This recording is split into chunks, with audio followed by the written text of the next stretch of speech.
अभिवादन स्वीकार कीजिए ब्रजेश मिश्रा का। आप देख रहे हैं द डिबेट। बहनों भाइयों, हम बात करेंगे उत्तर प्रदेश में सत्ता को लेकर छिड़े संग्राम की। जब किसी राजनीतिक दल के पास क्षमता से ज्यादा या जरूरत से अधिक ताकत यानी पावर आ जाती है, तो वो पावर और वो ताकत कुछ बुराइयां लेकर आती है, कुछ बीमारियां लेकर आती हैं। कभी कभी बीमारी बहुत घातक होती है, कभी हल्की होती है और कभी उसे ऑपरेशन करके ठीक करने की आवश्यकता होती है। ऐसा प्रतीत होता है पिछले 1 महीने के घटनाक्रमों से कि भारतीय जनता पार्टी के भीतर भी कोई बीमारी लग गई है।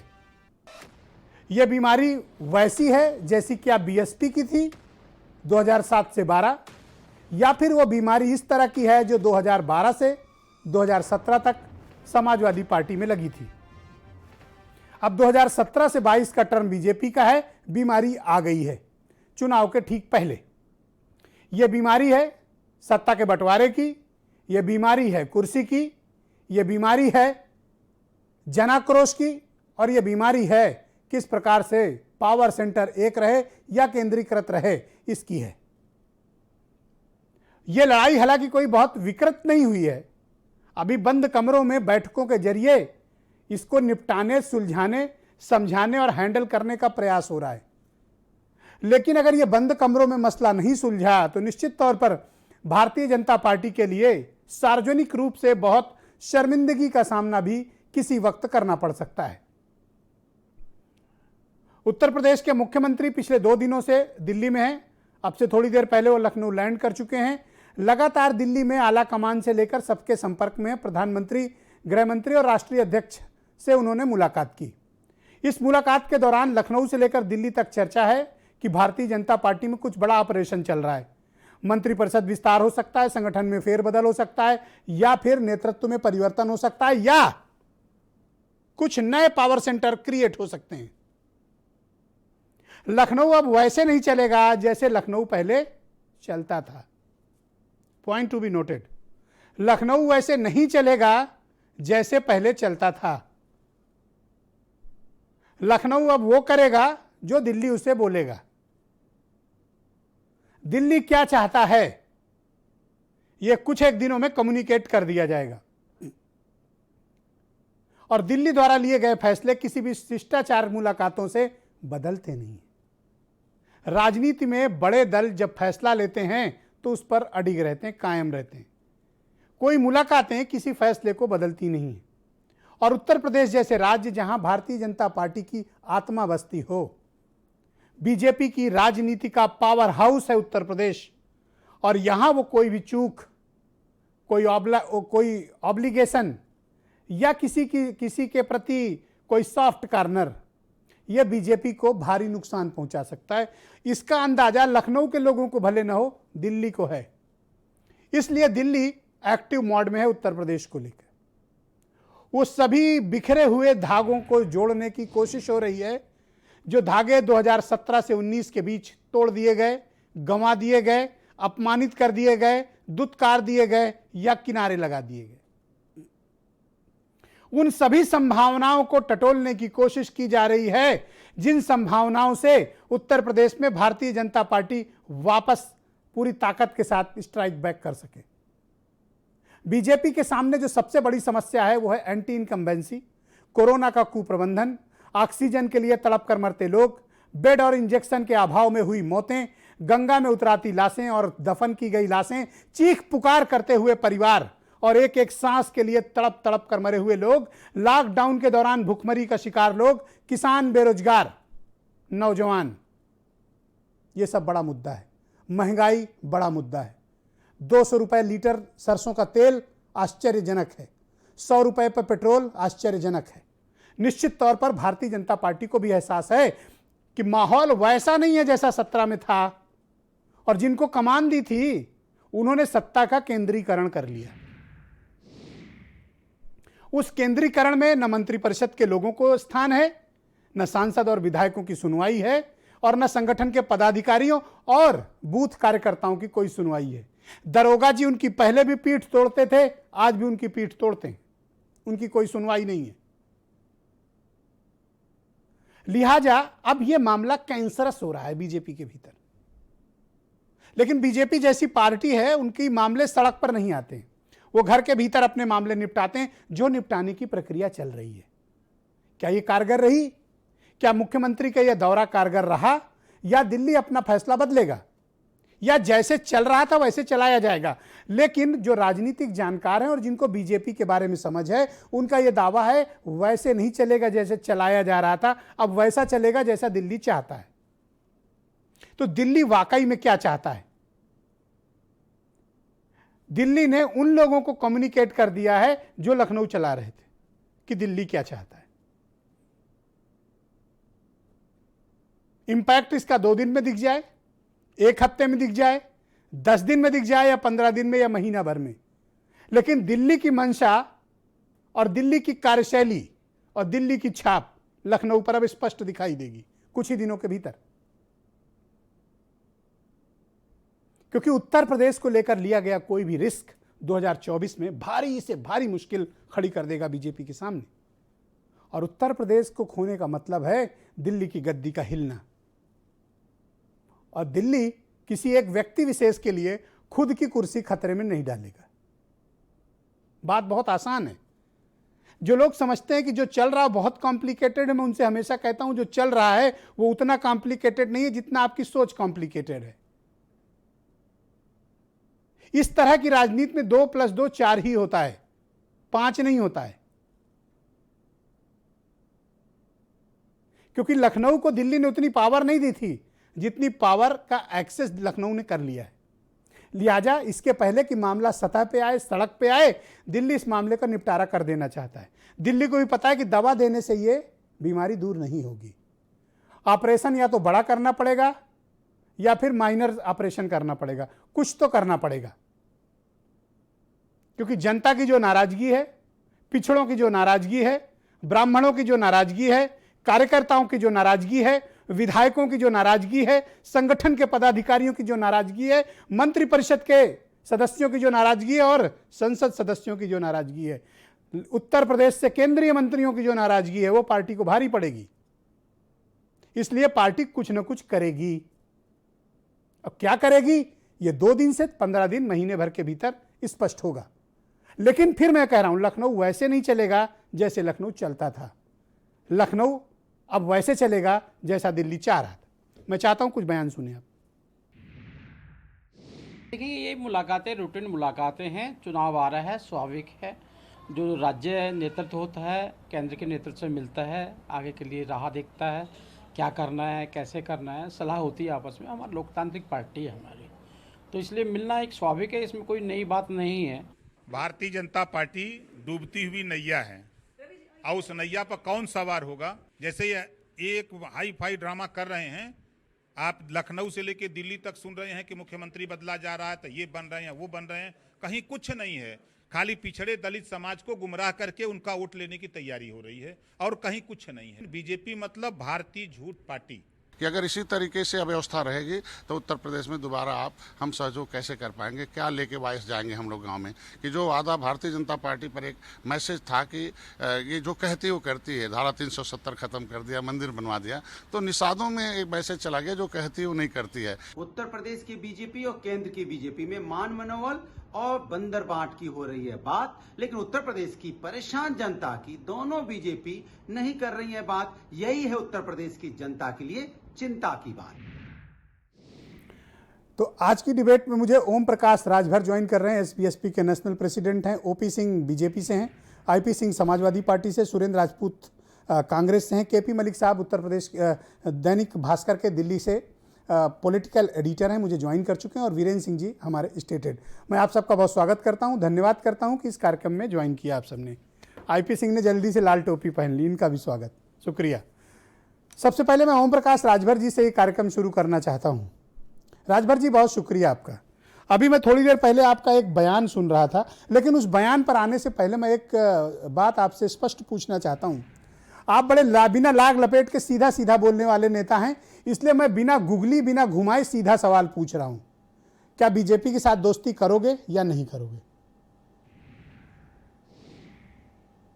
मैंने एक बयान दिया है, अगर उसको अपने दिखाया भी है।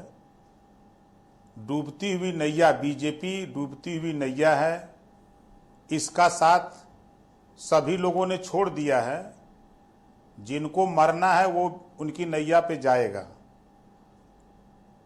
और अभी आपने जिक्र किया, जब पिछड़ों के हक की बात आती है, 69,000 शिक्षक भर्ती में 5,844 पद सूबे के मुख्यमंत्री ने लूट लिया, पिछड़ों का हिस्सा। अभी बादा में किसान कृषि विभाग में भर्ती हुई है 13 लोगों की, तो पूर्वांचल से 11 ठाकुरों की भर्ती हो जा रही है। 27% पिछड़ों का हिस्सा और 22.5% शेड्यूल कास्ट शेड्यूल ट्राइब्स का हिस्सा लूट लिया इन लोगों ने, और उम्मीद करते हैं कि पिछड़े वोट दें। अभी आपने देखा कि जिस मुद्दे को लेकर के ओम प्रकाश राजभर अमित शाह जी के कहने पर मैं गया सामाजिक न्याय समिति की रिपोर्ट लागू करने के लिए, तो अमित शाह जी मुकर गए जी। हमने कहा कि प्रदेश में गरीबों की जो बिजली है, घरेलू बिजली का बिल माफ किया जाए, गरीबों के इलाज के लिए निःशुल्क व्यवस्था किया जाए, प्रदेश में समान शिक्षा अनिवार्य और फ्री किया जाए। ये कुछ भी नहीं माने। पर राजभर जी मुझे एक बात बताओ, नेता चाहिए। पिछड़ों के सिर्फ आप अकेले नेता तो हो नहीं कि पिछड़े किधर जाएंगे ये ओम प्रकाश राजभर तय करेंगे। इनके पास केशव प्रसाद मौर्य जैसे बड़े नेता भी तो हैं, पिछड़े उनके नाम पर आएंगे। देखिए, वो लीडर नहीं है, वो लोडर हैं। वो ये सब लोडर हैं। 69,000 शिक्षक भर्ती में जब घोटाला हुआ तो आप बताइए ये लोडर की जबान खुली? जितने भी पिछड़े समाज के नेता हैं, क्या इनकी जबान खुली? अभी कृषि विभाग बाधा का ज्वलंत उदाहरण है, क्या इनकी जबान खुली? जब पिछड़ों के छात्रवृत्ति शुल्क प्रतिपूर्ति के सवाल पे ओम प्रकाश राजभर सदन में बोल रहा था, तब यही लोग विरोध कर रहे थे जो बीजेपी के पिछड़े समाज के नेता हैं। तो ये सिर्फ वोट दिलाने वाले लोडर लोग हैं, लीडर नहीं हैं। लीडर तो ओम प्रकाश राजभर के पास हैं। आप मुझे एक बात बताओ, दिल्ली से आज एक खबर मीडिया में चल रही है कि पूर्वांचल के किसी बड़े नेता को ठेका दिया गया है आपको मनाने का। आपके पास किसकी कॉल आई? सही सही बताओ। देखिए, आपको भैया, आपसे कभी मैंने न झूठ बोला हूं न झूठ बोलता हूं।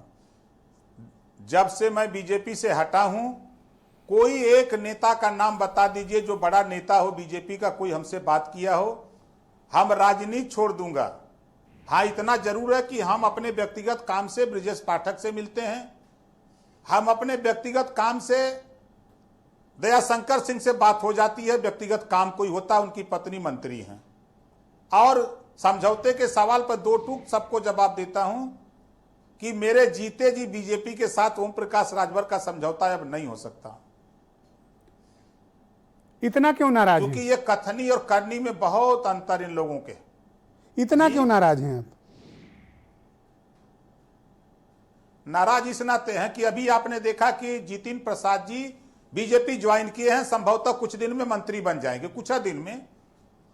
ये कल तक जब वो कांग्रेस में थे तो ये गिना रहे थे कि लखनऊ में ब्राह्मण की हत्या, कानपुर में 17 साल के निर्दोष ब्राह्मण की हत्या, बादा में हत्या, पूरा दिखा रहे थे कि बीजेपी ब्राह्मणों का इनकाउंटर कर रही है। अब जितिन जी को बीजेपी ले आई है वोट दिलाने के लिए। अब जितिन जी क्या बोलेंगे कि नहीं, ये काउंटर नहीं करा रहे थे। अब जितने भी इनके साथ अभी मैं देख रहा हूं, जो लोग इनके साथ आए हैं, ये सब लोग दगे हुए कारतूस है। खुद चुनाव हार गए तो ये दूसरे को क्या जिताएंगे? पर संजय निषाद को आप दगा हुआ कारतूस नहीं कह सकते, वो भी तो होम मिनिस्टर के साथ बैठकर निगोशिएशन कर रहे हैं। हालांकि उनके साथ भी कई बार धोखा हुआ। अब वो थोड़ी भाषा बोल रहे हैं, लेकिन आप जैसी भाषा नहीं बोल रहे हैं। पिछड़ों के यार भैया, पिछड़ों एवं अनुसूचित जाति में शामिल कराने के लिए हमारे बड़े भैया संजय निषाद जी 19 में वोट दिलाने गए आरक्षण लेने, और 2021 आ गया, अभी तक केवट बिंद मला, निषाद, राजभर, चौहान, पाल प्रजापति, अर्कबंसी, बारी, बंजारा को आरक्षण नहीं मिला। अब ये बेचारे किस मुंह से वहां जाए? इनको भी अब क्या करें? अरे इनका बेटा तो मेंबर ऑफ पार्लियामेंट हो गया ना, बना देंगे, बेटा तो सांसद है। अरे तो बीजेपी से है कि इनकी पार्टी, वो इनकी पार्टी से है कि उनकी बीजेपी से है? ओके, ऑलराइट, आप मेरे साथ डिबेट में बने उसको कैसे रहिएगा। मान लिया जाए कि निषाद पार्टी से वो नेता है? मैं डिबेट को थोड़ा एक नेक्स्ट लेवल पे लेकर चलता हूं। ओपी सिंह बीजेपी के प्रवक्ता हैं। भाई ओपी सिंह, जो आपके अपने दोस्त थे आज आपके खिलाफ खड़े हैं, आप सुन सकते हैं राजभर जी को, बहुत सीनियर लीडर हैं, हम सब इनका बड़ा सम्मान करते हैं, बड़े मेहनती व्यक्ति हैं ये। आपसे जानना चाहता हूं, चाहे अपना दल हो चाहे वो निषाद पार्टी हो, ये सब आपसे रूठे हुए हैं। अब आपके यहाँ एक नया संग्राम चल रहा है सत्ता का कि साहब कुर्सी पर कौन बैठेगा, तो वही बीमारी तो आपको लग गई जो बीएसपी और समाजवादी पार्टी को थी। ब्रजेश जी, जो आपका डिबेट का विषय है उसमें मैं आपको बताना चाहता हूं कि भारतीय जनता पार्टी में न खींचतान है, न घमासान है, न सियासत है, न बीमारी है, न कोई रोग है। यह रोग और यह बीमारी उन विपक्षी पार्टियों की ताक झांक है जो इस बीमारी के इंतजार में बैठे हुए हैं, जो इन बीमारी से जूझ रहे हैं, जो इस बीमारी से परेशान हैं, वह ये ताक झांक कर रहे हैं कि भारतीय जनता पार्टी में भी ये रोग लग जाए। ये उनकी मनोकामना है। मैं ये कहना चाहता हूं कि जो योगी जी का दिल्ली में मुलाकातें हुई, उसको लेकर के जो अटकलें लगाई जा रही, राजनीति में अटकलें लगाई जाती है। हम बहुत दिन से सोशल मीडिया पर देख रहे हैं, हम बहुत दिन से चैनल पर देख रहे हैं, सूत्रों के हवाले से पता चला है कि वो कौन सा सूत्र है। अगर प्रधानमंत्री जी और योगी जी के बीच में बात हो रही है, तीसरा व्यक्ति नहीं है, तो वो सूत्र कौन है? अगर अमित शाह जी के और योगी जी के बीच में बात हो रही है और तीसरा नहीं, तो सूत्र कौन है?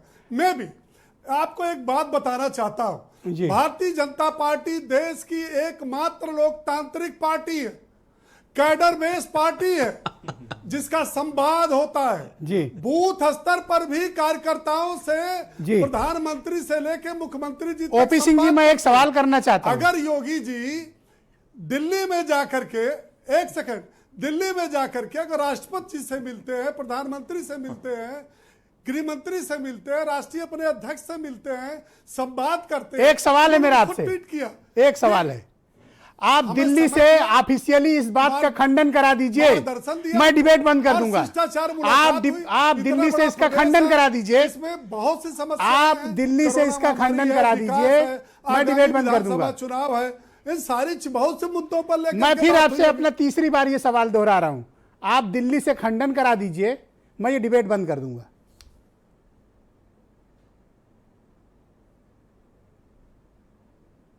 जवाब दीजिए। अब नहीं सुनाई देगा। अच्छा, नहीं सुनाई देगा, समझ गए हम जी। ये आईपी सिंह समाजवादी, फिर से आपका सिस्टम नहीं समझिए ना, मेरा सवाल है आपसे, आवाज जो है ओके, वो नहीं आ रही है। मैं फिर आपकी तरफ सवाल देता हूं जी, कि आप दिल्ली से खंडन करा दीजिए, मैं ये डिबेट बंद कर दूंगा। हाँ, नहीं तो बीजेपी से खंडन करने की आवश्यकता क्या है? खंडन करने के लिए और पक्ष में तो तमाम विपक्षी पार्टियां बैठी हैं। थैंक यू, अरे आप देखिए, शुक्रिया, खंडन करना है। मैं आपके तो परम मित्र आईपी सिंह को आमंत्रित करता हूं, आपके दोस्त आईपी सिंह को आमंत्रित करता हूं। धन्यवाद, कि योगी जी शुक्रिया को अपना पद बचाने के लिए दिल्ली में दर दर भटकना पड़ रहा है। इससे गया गुजरा किसी राष्ट्रीय पार्टी के नेता का ट्विटर पर जो बयान आया, उससे ज्यादा क्या हो सकता है? Thank you. आईपी सिंह, आपको ऐसा क्यों लगता है और आपकी पार्टी के अध्यक्ष और आपको कि उत्तर प्रदेश में बीजेपी में वही बीमारी लग गई जो 2017 में आपकी पार्टी को लग गई थी? देखिए, बीजेपी के अंदर जूते और चप्पल चल रहे हैं। कहां चल रहा है आईपी सिंह? अरे सुनिए, उस पार्टी को हम क्या बताएं, बात मेरी आ जाए अच्छा, पूरे। मैं ब्रजेश जी, मैं चाहूंगा कि मुझे 2-3 मिनट का जरूर वक्त दीजिएगा। हम भी श्री ओम प्रकाश राजभर और बीजेपी को सुन रहे थे। यह सच है कि जूते चप्पल चल रहे आदित्यनाथ और एक उप मुख्यमंत्री के लोगों के बीच चप्पल हाथों में थे। अंदर गाली गलौज का माहौल है, विधायक खाली बैठा हुआ है, पत्र लिख रहा है, मंत्री एक दूसरे से जब मिलते हैं तो आपस में रोते हैं, या जो करप्शन है उससे कहीं ना कहीं वो बांटने का काम करते हैं। आप देखिए कि जब आदित्यनाथ जी दिल्ली गए तो आज उनके जितने ट्वीट हैं वो फेयरवेल के ट्वीट हैं। वो प्रधानमंत्री से जब वो मिलते हैं तो उत्तर प्रदेश में जो आपदा आई, लाखों लोग मर गए, हर परिवार में इस तरह की आपदा से हर परिवार पीड़ित है। एक शब्द, एक ट्वीट नहीं है, बल्कि मुख्यमंत्री कहता है कि प्रधानमंत्री, यशस्वी प्रधानमंत्री, एक शब्द, उनसे हमारी भेंट हो गई। अरे साहब, अमित शाह जी से हमारी भेंट हो गई, नड्डा साहब से हमारी भेंट हो गई। अरे साहब, आप उत्तर प्रदेश में जो 65,000 से ज्यादा परिवार, जिसमें छोटे छोटे मासूम बच्चे, उनके पत्नी या पति अकेले बच गए, एक बार मुख्यमंत्री ने उनके बारे में चर्चा नहीं करी। 3 महीने 4 महीने पिछले 16 महीने से लगातार मुख्यमंत्री कहता रहा एवरीथिंग इज फाइन, सब कुछ ठीक चल रहा है, टीम 11 बेहतर काम कर रही है। और अप्रैल में जब लाशें गिर रही थी, भी लखनऊ से लेकर कानपुर, बनारस, सभी बरेली, नोएडा, जब लाशें गिर रही थी, तब ये मुख्यमंत्री उत्तर प्रदेश का जहाज पर बैठकर पश्चिम बंगाल में जा रहा था और कह रहा था 2 मई, और दीदी गई। प्रधानमंत्री उधर से आकर बंगाल में कह रहे थे, महाराष्ट्र में फुटपाथ पर लाशें बिछ रही थी, कोरोना टूट पड़ा था। ब्रजेश जी, आप देश में एकमात्र ऐसे व्यक्ति हैं जो लगातार देशवासियों को अलर्ट करने का काम कर रहे थे। एक बार भारत समाचार का संज्ञान प्रधान पीएमओ लिया होता, सीएमओ लिया होता, तो आज जो लाखों लोग मर गए, तमाम मित्र नात रिश्तेदार हमसे बिछड़ गए, हम सब भी पीड़ा में तो थे। क्या आप बड़ी छींका मुश्किल टूटने से का जान वेट बची। कर रहे हैं? आईपी सिंह, मैं एक सवाल करना चाहता हूं, क्या छींका टूटने का इंतजार कर रही है सपा? अरे साहब, पंचायत चुनाव में भूसा भर दिया समाजवादी पार्टी कैसी ने। बात है? और सुनिए, उत्तर प्रदेश का बेटा ही उत्तर प्रदेश का मुख्यमंत्री बनेगा, न कि अजय सिंह बिष्ट। उत्तराखंड बनने के बाद उत्तराखंड का अब कोई मैं आपके आकर मित्र उत्तर सुरेंद्र प्रदेश में राजपूत को आमंत्रित मुख्यमंत्री करता हूं। बनेगा। धन्यवाद।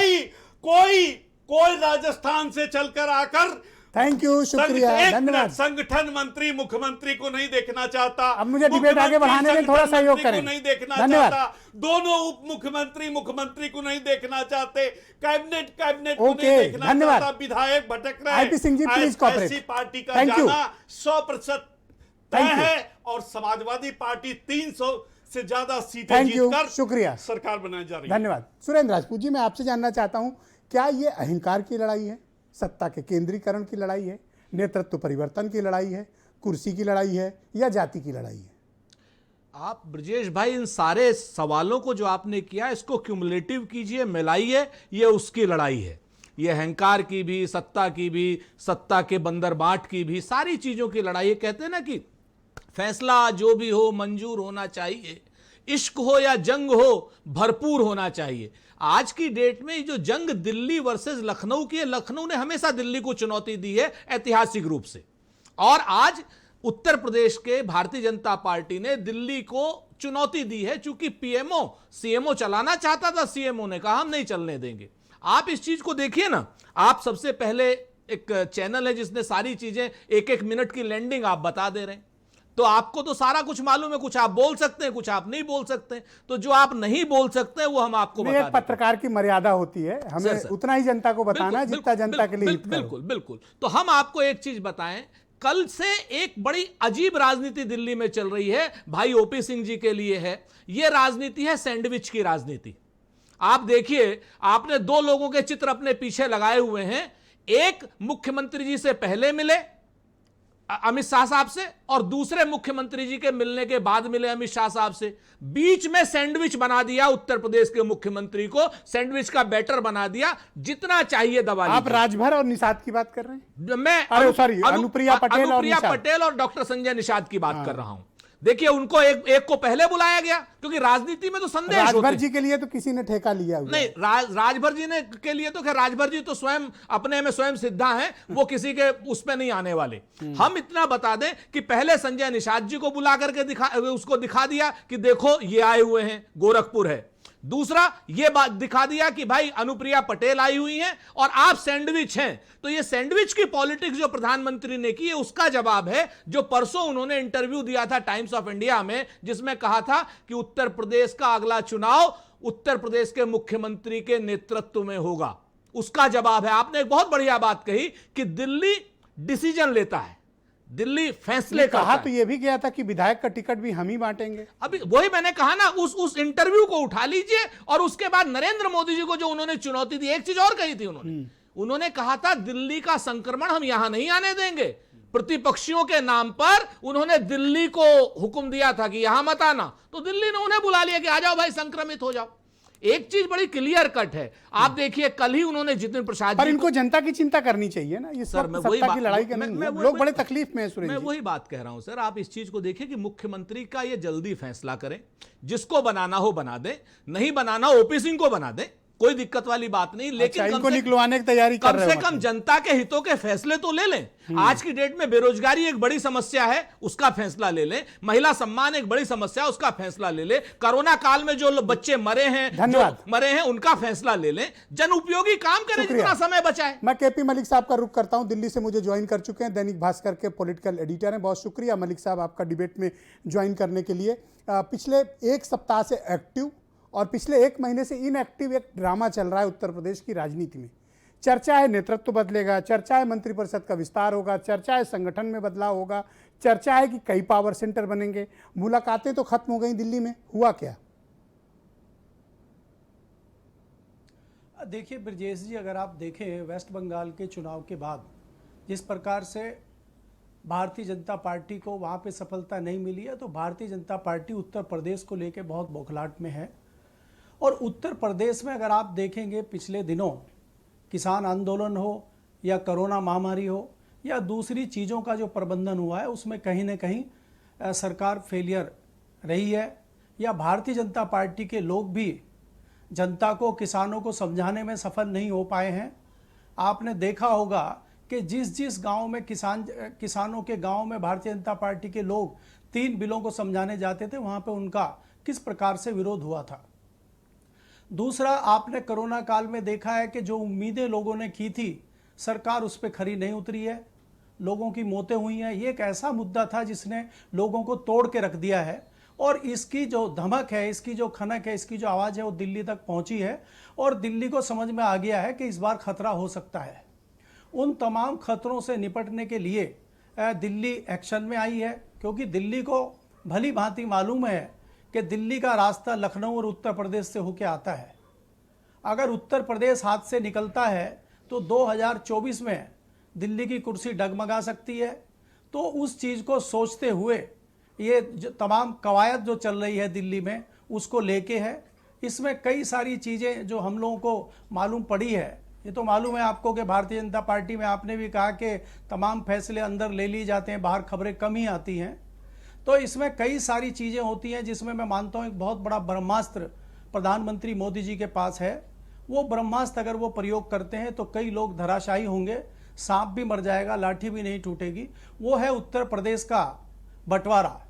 अगर उत्तर प्रदेश का बंटवारा है तो योगी जी भी निपट जाएंगे, अखिलेश जी भी निपट जाएंगे, और जनता ताली भी बजाएगी, क्योंकि बहुत लोग लगातार पश्चिमांचल, पूर्वांचल और बुंदेलखंड की लगातार मांग कर रहे हैं, और उसका बहुत ज़्यादा लोग विरोध भी नहीं कर पाएंगे। और मोदी जी को ये सब करने में मुश्किल भी नहीं आएगी। आगामी सेशन जो पार्लियामेंट का मानसून सेशन है, उसमें अगर इस तरह की चीज़ें होती हैं तो ये एक मुफीद फैसला भारतीय जनता पार्टी के लिए हो सकता है। हालांकि अभी दूर की बात आज है। दिल्ली में आप लोगों के पास क्या खबर है कि ये दिल्ली होगा। ने आज क्या डिसीजन लिया है, क्या कहा गया, क्या कम्युनिकेट किया गया है? देखिए हमें ये कहा गया है, जो मुझे मतलब मालूम पड़ा है, हमारे पास जो खबरें छन छन के पहुंची हैं। हालांकि बहुत ज़्यादा आजकल खबरें कई बार प्लांट भी करा दी जाती हैं हम लोगों को डाइवर्ट करने के लिए। होता कुछ है, बता कुछ दिया जाता है।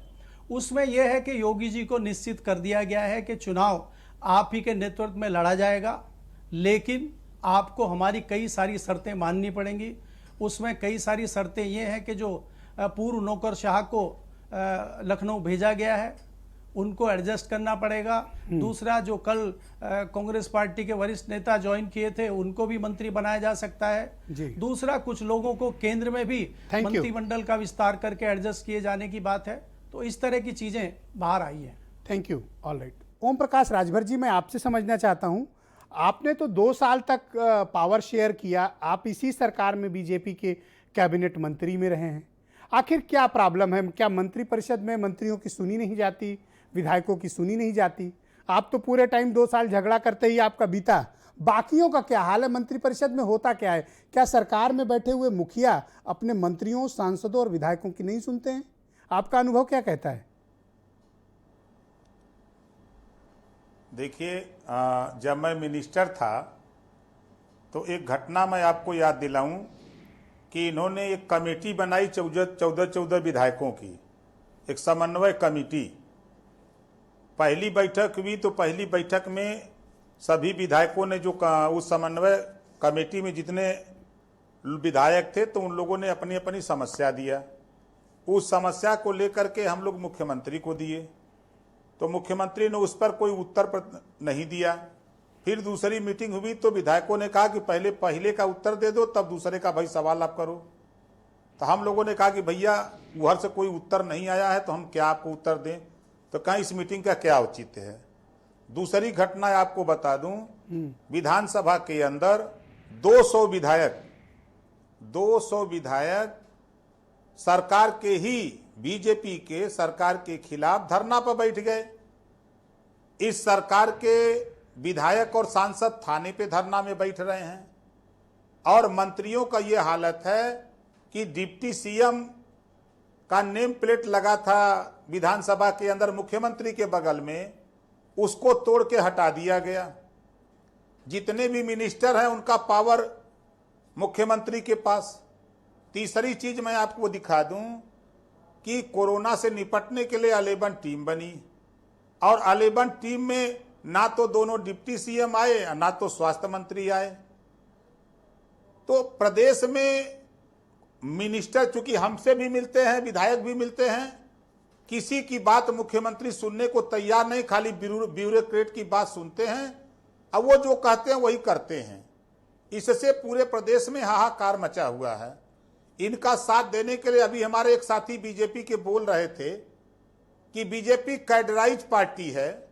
17 में मैं साथ गया, 325 एमएलए जीत के आए, कोई लायक विधायक नहीं जीत के आया, ताकि बाहर से इतनी कैडराइज पार्टी है कि बाहर से आकर के दूसरे पार्टी के इनको मिनिस्टर सीएम बनाना पड़ा। और यही कैडराइज पार्टी है। थाने पर बूथ एजेंट पीटा जा रहा है, थाने पर इनके नेता पीटे जा रहे हैं, विधायक की बात नहीं सुनी जा रही है। मंत्री का अभी ब्रिजेश पाठक जी ने कोरोना काल में एक बयान दिया कि डीएम और सीएमओ हमारी बात नहीं सुन रहा है। अब इससे बड़ा सबूत हम आपको क्या दें? हम खुद गवाह हैं कि सामाजिक न्याय समिति की रिपोर्ट के सवाल पे हमने इनसे जो है शिक्षा के सवाल पे, रोजगार के सवाल पे, पूरे भारत में सबसे महंगी बिजली उत्तर प्रदेश में है। आखिर में ये उत्तर प्रदेश में हमने कहा कि घरेलू बिजली का बिल माफ कर दो, इसके लिए तैयार नहीं। तो विधायक तो चाहते हैं लेकिन अब उनकी मजबूरी है कि टिकटवा कट जाएगा, वो लोग बोलेंगे तो। आप अपने को सपा और बसपा में जो 2 लार्जेस्ट अपोजिशन पार्टीज हैं उनमें अपने को किसके नजदीक पाते हो? हम अपने को मजबूत मानते हैं। नहीं, मैंने सुना है कि हमारा मोर्चा, आपका संवाद पॉलिटिकल अपोजिशन के कई बड़े नेताओं से लगातार जारी है। नहीं भैया, हमारा संवाद आपसे हुआ है। आपके यहाँ चाय पिया हूं, आपने जो सवाल मुझसे पूछा उसका उत्तर आपको दे दिया हूं। मेरा किसी से कोई बात नहीं। मैं लखनऊ रहता ही नहीं हूं। कोई बड़ा नेता रसड़ा बलिया जाएगा नहीं। बीजेपी सरकार ने इतना बढ़िया काम किया कि हमको लखनऊ रहने के लिए आवास नहीं दिया। 402 विधायकों को रहने का आवास दिया, हमको दिया ही नहीं। हम आते हैं, हम भाग जाते हैं। चर्चा है कि आपने एक हफ्ते पहले अपना मोबाइल नंबर बदल लिया है। नहीं भैया, आपके पास है मोबाइल, जरा रिंग करिए, देखिए हमारे पे बजने लगेगा। शुक्रिया आपका, जुड़े रहिएगा। वीरेंद्र जी आ गए हैं डिबेट में। जी, वीरेंद्र जी ज्वाइन कर चुके हैं डिबेट में। वीरेंद्र जी, क्या चल रहा है भाई उत्तर प्रदेश की राजनीति में? अभी राजभर जी को भी हम लोग सुन रहे थे। दिल्ली से सरकार लौट आए हैं, लखनऊ आ गए हैं, क्या वहाँ दिल्ली में क्या कुछ हुआ, कोई फैसला हुआ या नहीं हुआ, या प्रदेश को ऐसे ही अभी पेंडुलम बना के छोड़ दिया गया है? देखिए, उत्तर प्रदेश के सियासी हालात पर पूरे देश की निगाह है और पिछले 2 दिनों से है। आज सारी मुलाकातें हो गई, उसके बाद मुख्यमंत्री वापस दिल्ली लौट आए हैं। कि इतना भी आसान नहीं है, क्या गुजरी है अनुमान नहीं है। अब इसका अनुमान तो कोई लगा नहीं पा रहा है, न किसी ने बोला, लेकिन बीजेपी के नेताओं को बोलना चाहिए था कि भाई ये जो सब चल रहा था ये हमारा अपना संगठन के लिए या हमारी आगे की रणनीति थी, इस पर कोई कयास ना लगाइए। इस पर कोई सामने आता नहीं है बोलने, और यही वजह है कि तमाम अफवाहें उड़ती रहती हैं, तमाम चीज़ें चलती रहती हैं। ये ज़रूर है कि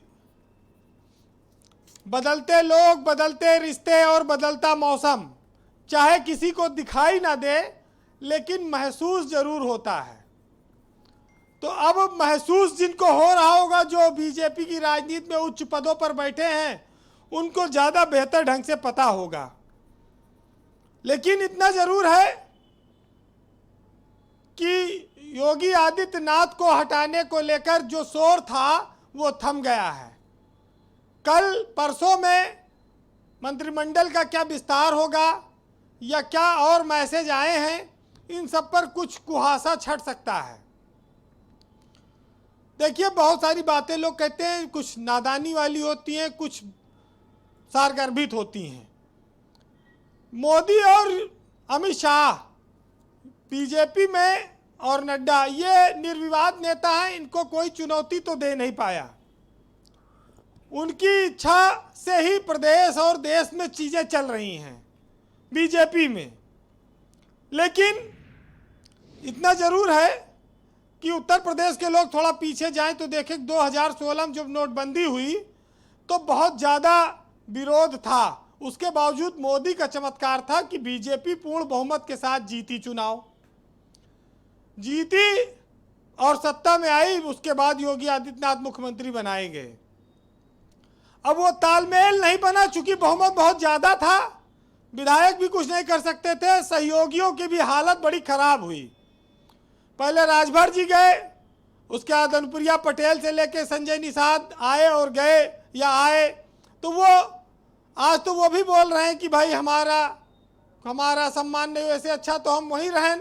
जब उतने पर रहना है तो अखिलेश यादव के साथ ही ठीक थे, कम से कम गोरखपुर से जीते थे, लड़का सांसद था, और वहाँ अब यहाँ तो सत्ता में है, यहाँ कुछ मिला नहीं।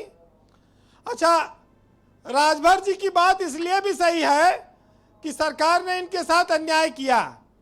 इनके लड़के की शादी थी, खुद फड़ुआ चला के इनको अपनी रोड बनानी पड़ी, घर तक इनकी रोड नहीं बनने दी। हाँ, ये बात भी मुझे याद है, करेक्ट याद है। याद तो भाई विधायक का कहने जब एक सड़क नहीं बन सकती उसके घर के सामने और मंत्री के, तो आदमी दुखी तो होगा ही। अच्छा, ये तो राजनीतिक लोग हैं कि इतना साहस ये कर लेते हैं, नहीं तो दूसरा आदमी हो तो पता नहीं कहाँ मुँह छुपावे। ये बीजेपी क्यों अनुप्रिया पटेल और संजय निषाद पर डोरे डाल रही है, दोबारा से मनाने की कोशिश कर रही है? सुना है किसी को ठेका मिला ओम प्रकाश राजभर को पटाने का। देखिए, बीजेपी डोरे इसलिए डाल रही कि उसके सामने संकट है कि उस पर भरोसा लोग करेंगे नहीं आने वाले समय में, अगर वो अपने सहयोगियों को सम्मान नहीं देगी। अनुप्रिया पटेल के बारे में कहा जा रहा है कि वो एक मंत्री पद यहाँ चाहती हैं, केंद्र में चाहती हैं, 5 जिला पंचायत अध्यक्षों के पद वो चाहती हैं, और उनका गठबंधन से इतना उनका हक बनता है। उधर उनकी बहन आज अखिलेश यादव से मिली, सोनेलाल पटेल की जो 2 बेटियां हैं, दोनों अलग अलग जो धड़ गुट चलाती हैं, वो एक अखिलेश यादव के साथ आ गया है।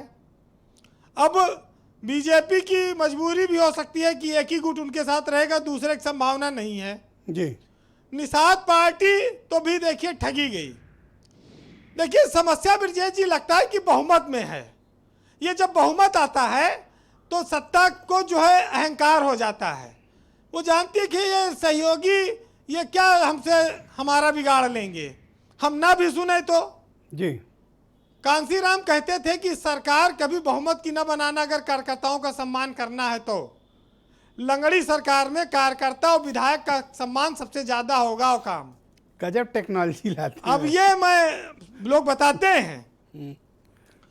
अब महत्वपूर्ण बात यह है कि योगी जी लौट आए लखनऊ। हाँ, अब सही बताओ कि अब क्या लखनऊ में क्या होगा? कि वो ब्यूरोक्रेसी में क्या परिवर्तन का आदेश या संदेश लेकर आए हैं, वो मंत्रिमंडल में परिवर्तन का क्या संदेश लेकर आए हैं, और वो कब राजभवन जाएंगे, परसों जाएंगे या सोमवार को जाएंगे या मंगल को जाएंगे। वैसे रविवार की संभावना ज़्यादा है। और ये चर्चा चल रही है कि जितिन प्रसाद को भी एमएलसी बनाया जा सकता है, अरविंद शर्मा तो है ही हैं ऑलरेडी लाइन में, वो भी मंत्री बन सकते हैं, कई सारे नाम हैं। लेकिन कुल मिलाकर ये है जी कि सहयोगी दल दुखी हैं। बीजेपी के सामने पंचायत चुनाव ने एक बड़ा संकट खड़ा किया है। जिला पंचायत के अध्यक्ष कितने जितवा पाएंगे ये डरे हुए हैं। बीजेपी का वोट बैंक खिसका है पंचायत चुनाव में, बीजेपी हारी है। इनके मंत्रियों के यहाँ तो कई जगह पे सुपड़ा साफ हो गया है, चाहे वो दारा सिंह चौहान हो, उपेंद्र तिवारी हो और सूर्य प्रताप शाही हो। तमाम सारे मंत्रियों के यहाँ जिला पंचायत में बुरी तरह हारी है बीजेपी। जी 35 मंत्री अपने यहाँ हार गए हैं। हाँ, 35 मतलब मिनिस्टर्स। इनके मंत्रियों के यहाँ कमल मुरझा गया है। लेकिन सबसे बड़ी बात यह है जी कि मुख्यमंत्री के स्तर पर ध्यान तो बढ़ाना पड़ेगा। और अब योगी जी कल से क्या करते हैं वो महत्वपूर्ण होगा, और ये मैसेज भी क्लियर होगा कि अब उत्तर प्रदेश में बीजेपी कैसे चलेगी। जी वीरेंद्र जी, संगठन का सम्मान और बढ़ना चाहिए। कितना बढ़ेगा? ये कह रहे हैं कार्यकर्ताओं को अब निगमों में और सब जगह लाल बत्ती मिलने वाली है, लॉलीपॉप टपका दिया, दिखा दिया। कोरोना काल में जिन कार्यकर्ताओं की नहीं सुनी गई, उन्होंने अपनों को खो दिया, ऑक्सीजन नहीं मिला, बेड नहीं मिला, वो परेशान घूमे। अब उनको कहा जा रहा है कि कुछ मिलेगा। अब जिसके घर में चला गया उसको मिलने से क्या मतलब? एक चीज बताएं, चाहे जो इंसान हो, चाहे बड़े से बड़े पद पे बैठा हो, कहा गया कि इंसान घर बदलता है, लिबास बदलता है, रिश्ते बदलता है, दोस्त बदलता है, फिर भी परेशान रहता है क्योंकि वो खुद को नहीं बदलता। उसको बदलना पड़ेगा। तो आज साहित्य में एक बात सुनाऊंगा, बहुत सारे लोग जानते हैं। कुछ लोग कहते हैं भाई कि बीजेपी बहुत बड़ी पार्टी है और मोदी जी के पराक्रम से पूरे देश में उसका राज है, और उन्होंने जब चाहा जो चाहा वो फैसले लिए जो उनको लगा कि पार्टी के हित में ठीक होंगे। त्रिवेंद्र सिंह रावत हटा दिए गए, सर्बानंद सोनोवाल हटा दिए गए मुख्यमंत्री की कुर्सी से। तो बहुत सारे लोगों में इतना पार्टी के खिलाफ इस तरह से कोई बगावत नहीं करता है, ना होता आया है। कहा जाता है कि सेफ पैसेज दिया जाता है कि आप आसानी से रास्ता दे दीजिए, समझाया जाता है। बहुत सारी बातें ऐसी होती हैं, विद्रोह नहीं होता। जो लोग इस उम्मीद में हैं वो मुगालते में हैं। बहरहाल मुलाकातों पर और एक दूसरे से हुई लंबी लंबी बातों पर आज ये 4 लाइन सुनिएगा कि गैरों से कहा तुमने और गैरों से सुना तुमने, और कुछ हमसे कहा होता, कुछ हमसे सुना होता। शिकवा तो बहुत है मगर शिकायत कर नहीं सकते, मेरे होठों को इजाजत नहीं है तेरे खिलाफ बोलने की। बहुत बहुत शुक्रिया वीरेंद्र जी, बहुत बहुत धन्यवाद आपका। ओपी सिंह जी को स्क्रीन पर लाया जाए। ओपी सिंह जी, मेरा एक बड़ा सीधा सा सवाल है आपका। अगर आपकी पार्टी की सरकार उत्तर प्रदेश में इतना अच्छा काम कर रही है जैसा आप क्लेम करते हैं, आपका कार्डर बेस्ड पार्टी है जैसा कि आप क्लेम करते हैं, आपके बड़े मतदाता हैं जैसा कि आप क्लेम करते हैं, उसके बावजूद मैं ये देख रहा हूं कि आप दूसरे दलों में ताक झांक करते हैं। सहयोगी दल जिनको उपेक्षित तिरस्कृत कर रखा था, अब उनको पटाने की कोशिश कर रहे हैं, और दूसरे दलों से विपक्षी नेताओं को अपनी पार्टी में लाकर अपनी जीत का रास्ता चुनते हैं। क्या आपकी पार्टी में या आपकी पार्टी की सरकार में वो क्षमता नहीं है कि आप विपक्षी दलों के ऊपर आश्रित हैं?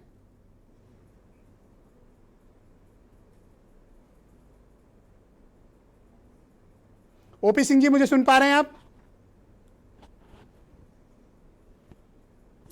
थोड़ा सा ब्रिजेश जी, आज आपके यहाँ कोई टेक्निकल ऐसा है कि आवाज मुझे बहुत कम सुनाई पड़ ओके, रही है? मेरी फिर भी आवाज मैं आ रही अपनी बात कहता हूँ जी। पहली बात तो यह है ब्रिजेश जी, एक सेकंड में बोल रहा हूँ मैं, फिर भी उस पर आवाज आपकी सुनाई कम पड़े, फिर भी मैं बोल रहा हूँ। पहली चीज तो यह है कि आपके डिबेट पर हमको बड़ी जानकारी मिली, जो पार्टी में रहते हुए जानकारी नहीं मिली वो जानकारी आपके डिबेट पर मिल गई कि हमारी पार्टी में क्या क्या होने वाला है। नंबर 1।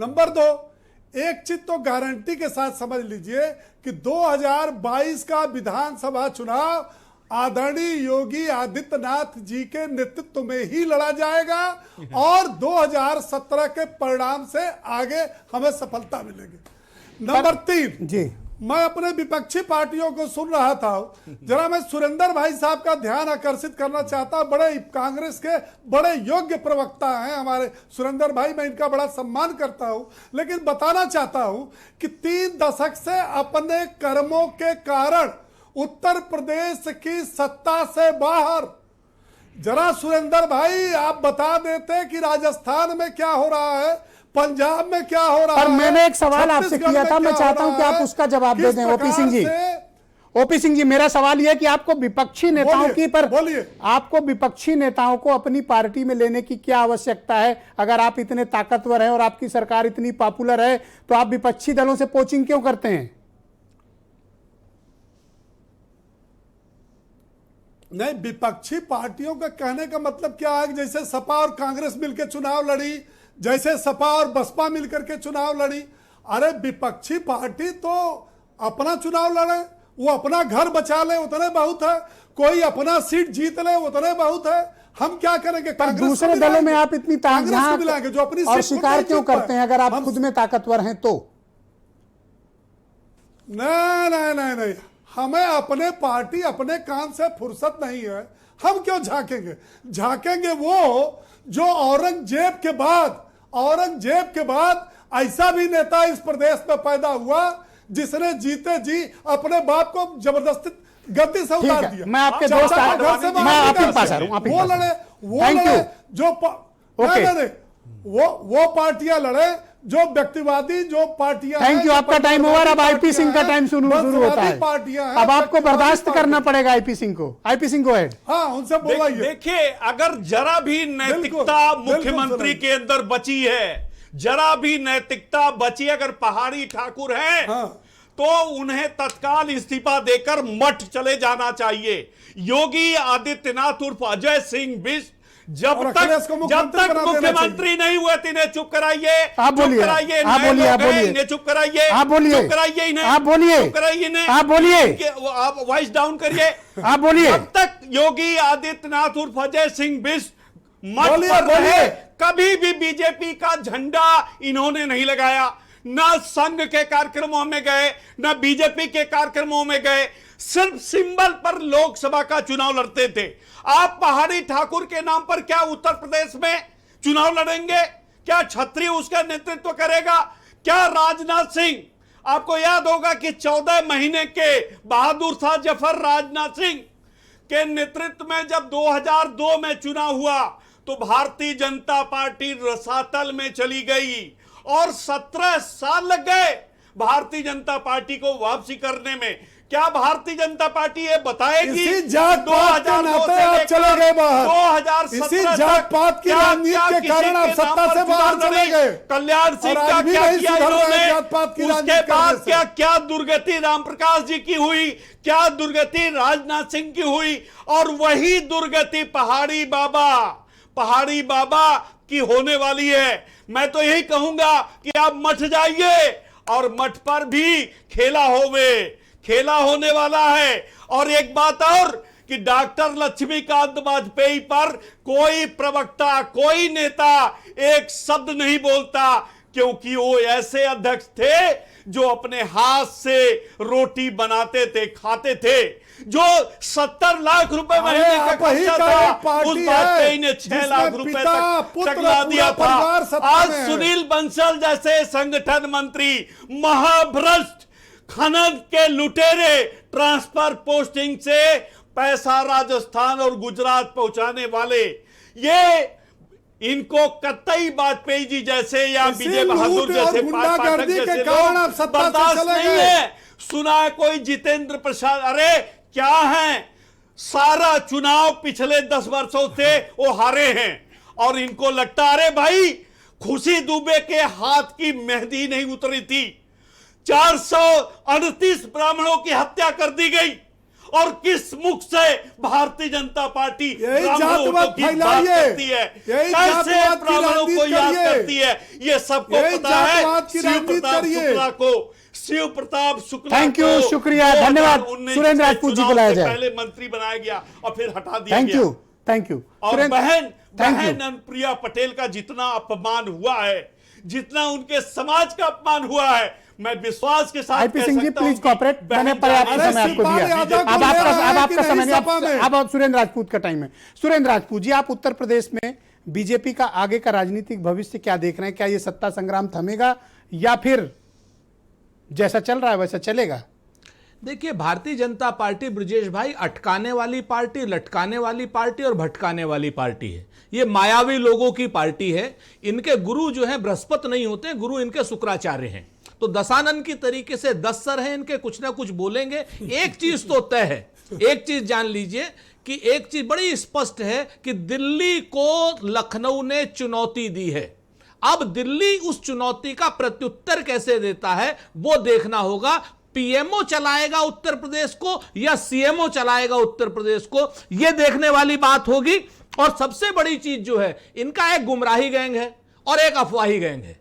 इन दोनों गैंगों के बीच का जो वार है वो कैसे थमेगा, इस चीज को भी देखने वाली बात है। लेकिन यह चीज तय है कि कुछ भी हो, नुकसान भारतीय जनता पार्टी का होना है और शासन स्तर पर, प्रदेश स्तर पर नुकसान प्रदेश की जनता का जितना हो चुका है और उससे ज्यादा ये लोग करेंगे, क्योंकि ये अब आज की डेट में अंतरकलह से पूरी तरीके से ग्रसित है। थैंक यू, बहुत शुक्रिया। केपी मलिक साहब, मेरे 2 सवाल हैं आपसे। एक बात मलिक साहब से मैं कह दूं कि बंटवारा उत्तर प्रदेश का नहीं होगा, बंटवारा होगा तो गुजरात का होगा। ये बात नोट कर लीजिए। Thank you, संदेश thank you। मोदी इतना और आवेश अमित में शाह क्यों तक हैं? पहुंचा दीजिए। ये इन इतना उत्तेजित मत होइए, सौदागरों आराम को से। उत्तर कूल प्रदेश डाउन, बर्दाश्त नहीं कूल करेगा, डाउन, ना कूल उत्तर डाउन। प्रदेश की जनता thank you, thank you. KP Malik साहब, मेरे 2 सवाल हैं आपसे। मुझे याद है 2018 और 19 के बीच उत्तर प्रदेश में भारतीय जनता पार्टी ने बैक टू बैक 19 जातीय सम्मेलन किए थे। हर जाति का एक सम्मेलन लखनऊ में किया गया था, विश्वेश्वरैया हॉल लखनऊ में। उसके बावजूद आज ये प्रतीत होता है, कल जैसा कि बैठक हुई, कि बीजेपी जातीय संतुलन साधने की कोशिश कर रही है और ये कोशिश प्रदेश नेतृत्व नहीं, केंद्रीय नेतृत्व कर रहा है। पहला सवाल, इसकी जरूरत क्यों आन पड़ी? दूसरी बात कि इतनी मजबूत सरकार, इतना बड़ा कैडर, इसके बावजूद मैं ये महसूस कर रहा हूं कि कल्याण सिंह जैसा सर्वमान्य नेता भारतीय जनता पार्टी उत्तर प्रदेश में तैयार नहीं कर पाई। देखिए ब्रजेश जी, पहले मैं आपके पहले सवाल का जवाब देता हूं।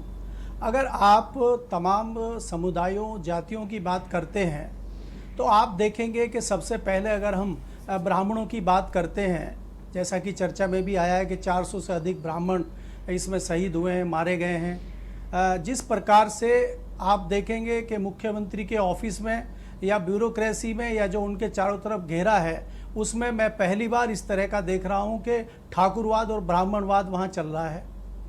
तीसरी बात आप देखेंगे, अगर मैं अपने समुदाय की बात करूं, जाटों की बात करूं, तो 2017 में अमित शाह ने अपने घर पे जाटों के नेताओं को बुला के जाट आरक्षण की बात की थी, क्योंकि जाट बहुत नाराज थे उनसे और वो ना उनका आरक्षण हुआ ना कुछ हुआ। वो जाट भी नाराज हैं, ब्राह्मण भी नाराज हैं। अभी राजभर जी ने बताया कि दलित और पिछड़े भी नाराज हैं।